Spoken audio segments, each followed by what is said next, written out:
চিপাঝাৰত সঘনাই হৈ থকা চুৰিকাণ্ড ৰোধ কৰাৰ বাবে আৰক্ষী আৰু ব্যৱসায়ী সন্থাৰ সভা। চিপাঝাৰত সঘনাই সংঘটিত হোৱা চুৰিকাণ্ডক লৈ অনুষ্ঠিত হয় এই সভা। বিগত কিছুদিন ধৰি চিপাঝাৰ চহৰত বিভিন্ন ব্যৱসায়িক প্ৰতিষ্ঠানত সংঘটিত হয় চুৰিকাণ্ড।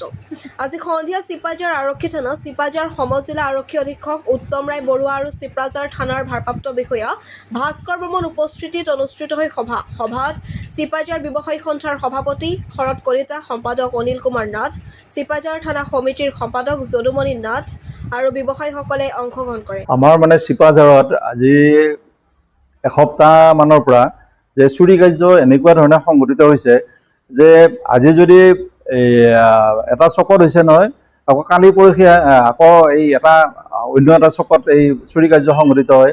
আগতে আমাৰ যে চুৰি কাৰ্যটো বহুত সঘনে হৈছিল, কিন্তু মাজতে আমাৰ আজি 4-5 বছৰমান চুৰি কাৰ্যটো একেবাৰে নোহোৱা হৈছিল। আজি কিছুদিন ধৰি আকৌ এই চুৰি কাৰ্যটো আৰম্ভ হৈছে।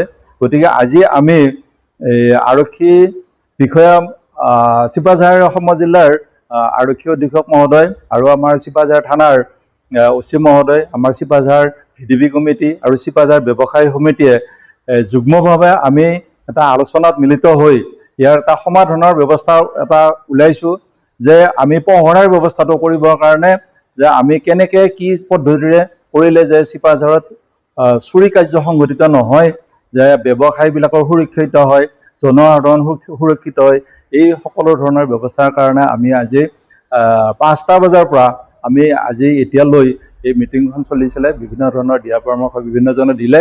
গতিকে আমি ইয়াৰ পিছতে আমি নেক্সট পৰ্যায়ত তাৰমানে এখন ৰাজহুৱা সভা আহ্বান কৰিব বিচাৰিছোঁ। এই যিখন ৰাজহুৱা সভাত আমাৰ চিপাঝাৰৰ প্ৰত্যেকজন অফিচাৰ থাকে, মিউনিচিপালিটি বোৰ্ডৰ চেয়াৰমেন থাকে, আমাৰ সমজিলাৰ আয়ুক্ত থাকে, চাৰ্কল অফিচাৰ থাকে, আমাৰ আৰক্ষী অধীক্ষক মহোদয় থাকে, আমাৰ বিভিন্ন সংগঠনৰ বিষয়ববীয়াবিলাক থাকে। আমি এই যুগ্ম যিখন সভা হ'ব, এই সভাখনৰ জৰিয়তে আমি প্ৰচেছ লৈ পদ্ধতিমূলকভাৱে আমি আগবাঢ়ি যাবৰ কাৰণে আমি চিন্তা চৰ্চা কৰিছোঁ আৰু প্লেনিং কৰিছোঁ। ধন্যবাদ। যিকোনো খবৰ আৰু বিজ্ঞাপনৰ বাবে যোগাযোগ কৰক 7896121996।